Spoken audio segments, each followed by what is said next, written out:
नमस्ते।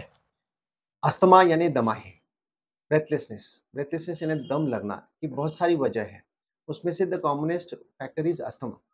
अस्थमा में की व्याख्या अगर करें डेफिनिशन ऑफ अस्थमा, तो उसमें श्वास की नलिका को सूजन आ जाती है। नॉर्मल श्वास नलिका ऐसी होती है, ओपन अप होती है। तो श्वास नलिका को सूजन आ जाती है और श्वास नलिका छोटी हो जाती है। यानी ब्रोंको कंस्ट्रिक्शन और ब्रोंको इन्फ्लेमेशन। ब्रोंकस यानी श्वास नलिका। तो ये 2 चीज़ें हैं। ये इंटरमिटेंटली आता है, बीच में आता है।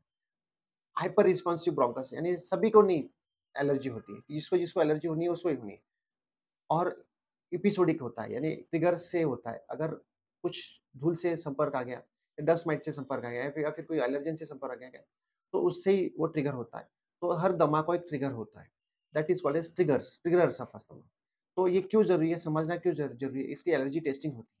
एलर्जी टेस्टिंग में पता चलने के बाद वो चीज़ अगर अवॉइड की, तो दमा काफ़ी कंट्रोल में आ सकता है। बीच में एक पेशेंट को अजवाइन की एलर्जी निकली, एलर्जी टेस्ट के बाद। तो अजवाइन खाना बंद किया उसने तो उसका दमा एलर्जी काफ़ी कंट्रोल में आ गया। तो ये ट्रिगर्स बहुत ज़रूरी है। आइडेंटिफिकेशन ऑफ ट्रिगर ये इम्पोर्टेंट फैक्टर है अपने दमा के आइडेंटिफिकेशन के लिए, दमा के कंट्रोल के लिए। ब्रोंको इन्फ्लेमेशन यानी श्वास की नलिका को सूजन आ जाती है। इसके लिए इन्हेल्ड कॉर्टिकोस्टेरॉइड नाम की ट्रीटमेंट है। और ब्रोंको कंस्ट्रिक्शन के लिए ब्रोंको डायलेटेशन करना है। इसके लिए बीटा 2 एगोनिस्ट, उसमें 2 प्रकार हैं। एक शॉर्ट एक्टिंग है, एक लॉन्ग एक्टिंग है। जो शॉर्ट एक्टिंग यानी सल्बुटामॉल की जैसी दवाई है, जो शॉर्ट एक्टिंग यानी 6 घंटे के लिए यूज़ होती है और इमरजेंसी में यूज़ होती है। ये लॉन्गर एक्टिंग ये इम्पोर्टेंट है लॉन्ग टर्म अस्थमा कंट्रोल के लिए। दिन में 2 बार डोज़ लिया तो भी चल जाता है।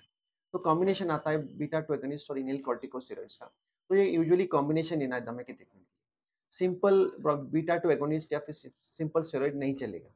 तो ये दोनों का कॉम्बिनेशन यानी ये वीरू और विजय, ये जैसे शोले में जैसी जोड़ी है ना, वैसे ही इन्हेल्ड कॉर्टिकोस्टेरॉइड है और बीटा 2 एगोनिस्ट, ये दोनों की जोड़ी ही इम्पोर्टेंट है दमा के ट्रीटमेंट के लिए। जब श्वास नलिका की सूजन कम कर सकते हैं और श्वास नलिका को ओपन अप कर सकते हैं। अगर इसमें एक ही ट्रीटमेंट लिया तो ट्रीटमेंट पूरा नहीं है। ये डोसेस इतने कम है कि एक डर लगता है कि ये इसके साइड इफ़ेक्ट्स हैं क्या? तो डोसेस इतने कम है कि डरने की कोई बात नहीं है। और जभी भी इन्हेलर या पंप लेना है, उसके बाद मुँह का और सादे पीने के पानी से गरारा करना नहीं भूलना है, ताकि वो डोज़ मुँह में और गले में नहीं रहे, सिर्फ़ अपनी श्वास नलिका तक पहुँचे। ये बहुत ज़रूरी है। ठीक है।